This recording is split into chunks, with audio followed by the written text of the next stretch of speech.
दोस्तों मेरा नाम है अंकित शुक्ला और आज हमारा डे 50 यानी कि हाफ सेंचुरी। तो 183 डे का 50 क्वेश्चन हमारे पास है। कह रहा suppose a b denote the distinct real roots of the quadratic polynomial if a b denote the distinct real roots. तो ए बी जो है वो हमारे रियल रूट्स हैं किसके लिए, इस इक्वेशन के लिए, और जो सी डी है वो कॉम्प्लेक्स रूट है इसके लिए। ठीक है, then the value of this. ठीक है, चलो क्वेश्चन में जो कह दिया है वो हम यहाँ पे सबसे पहले उठाते हैं। सबसे पहले इक्वेशन हमारे पास है x square plus 20x minus 2020। और खास बात इस क्वेश्चन की ये है कि ये 2020 का ही क्वेश्चन भी है। ठीक है ना, एक इक्वेशन और दे रखी है x square minus 20x plus 2020। ठीक है, अब कहानी कुछ ऐसी है दोनों की कि इसके जो रूट सी डी हैं वो कॉम्प्लेक्स हैं, इसके जो रूट ए बी है वो रियल है। तो चलो जरा a प्लस बी निकाल लो, वो माइनस 20 आएगा, और ए बी निकाल लो तो वो आएगा माइनस 2020। ठीक है, और अगर मैं इसमें सी डी निकालूं तो ये आएगा 2020, और सी प्लस डी निकालूं तो वो आएगा 20। चलो यहाँ तक तो समझ आ गया होगा, कोई दिक्कत की बात नहीं है यार, ये इतना तो आसान है, समझ सकते हो। ठीक है ना, चलो आ जाओ। अब कह रहा है कि then the value of this, इसकी वैल्यू क्या होगी। चलो अब इस इक्वेशन को उठा लो। तो ये इक्वेशन अपने को गिवन है, क्या इक्वेशन गिवन है, A C A minus C plus A D A minus D plus B C B minus C and plus B D B minus D. चलो मल्टीप्लाई करेंगे हम इसका, क्या करेंगे, मल्टीप्लाई करेंगे।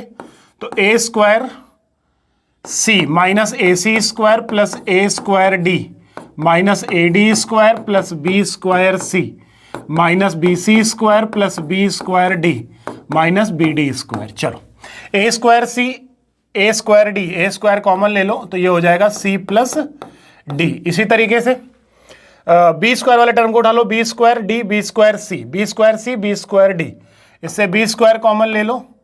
तो बी स्क्वायर जैसे ही कॉमन लोगे तो यहाँ पे हमारे पास बी स्क्वायर कॉमन चला गया, बी स्क्वायर कॉमन चला गया, तो क्या बचेगा, बी स्क्वायर कॉमन जाने के बाद इन दोनों b square c and b square d से सी प्लस डी बचेगा। चलो यहाँ तक भी बात समझ आ गई, ये टर्म निपट गया, ये टर्म निपट गया, ये चार टर्म निपट गए। ठीक है ना, A C square B C square, इससे A minus A C square minus B C square minus C square common ले लो तो ये ए प्लस बी हो जाएगा, और एक टर्म हमारे पास और बचा होगा, ये भी निपट गया, ये भी निपट गया, बचा ए डी स्क्वायर और माइनस बी डी स्क्वायर, इससे माइनस डी स्क्वायर कॉमन ले लो तो ये हो जाएगा ए प्लस बी। उम्मीद है कि यहां तक समझ में आ गया होगा, यहां तक समझ में आ गया होगा। चलो यहां तक भी कोई दिक्कत नहीं है।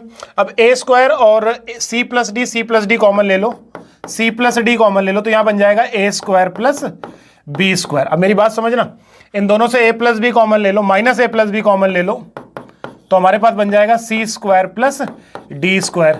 सर हमें सी प्लस डी और ए प्लस बी की वैल्यू पता है, हमें ए प्लस बी और सी प्लस डी की वैल्यू पता है। मैंने कहा हाँ भाई रुक जा, डट जा, थोड़ा सा शांति रख। तो आपने ये कहा कि सर एक काम कर सकते हैं, मैंने कहा क्या कर सकते हैं, आपने ये कहा कि सर सी प्लस डी को ऐसा ही रहने दो। मैंने कहा ठीक है, ए स्क्वायर प्लस बी स्क्वायर को लिख दो ए प्लस बी का होल स्क्वायर माइनस 2ab। मैंने कहा इतना दिमाग कहाँ से लाते हो, तो आपने कहा ओरिजिन से। सर जी ओरिजिन से लेके आते हैं। फिर यहां पर भी कितना आ जाएगा, सी प्लस डी का होल स्क्वायर आ जाएगा और माइनस 2cd आ जाएगा। बस हो गया, मैंने कहा हाँ हो गया। अब क्या करना है, मैंने कहा अब जो वैल्यू निकाली थी वो चिपकानी है यहाँ पे, वो वैल्यू क्या करनी है, चिपकानी है यहाँ पे। तो सी प्लस डी की वैल्यू कितनी है 20। चलो ब्रैकेट में आ जाओ, ए प्लस बी की वैल्यू कितनी, 20 का स्क्वायर 400, 2ab, तो 2ab माइनस माइनस प्लस हो जाएगा 0404। ओके, माइनस ए प्लस बी की वैल्यू कितनी थी, minus 20, sorry c plus D की वैल्यू सही थी, ए प्लस बी की वैल्यू माइनस 20 तो ये प्लस 20 हो जाएगा। सी प्लस डी का स्क्वायर यानी 20 स्क्वायर माइनस 2cd, तो 2cd फिर से वही आ जाएगा 40, कितना आ जाएगा 40। अब आप इसको सॉल्व करोगे, तो जब इसको सॉल्व करोगे तो हमारा जो आंसर आएगा वो एक बार बता देना मुझे कमेंट पे कि कौन सा आंसर आएगा। तो गाइस यहाँ पे जो बोल रखा ना कि जो ये कॉम्प्लेक्स और रूट है ये फर्जीफिकेशन है, बस ऐसा ही एडवांस है, धोखा देता है। ठीक है ना, जो देगा वो कभी कभी नहीं पूछता है। ठीक है, बस इसी से बच के रहो, हमारा आंसर धड़ाक से निकल करके आएगा। तो कैसा लगा क्वेश्चन, जल्दी से कमेंट में बताओ। मिलते हैं नेक्स्ट क्वेश्चन में। जय श्री राम, जय हिंद।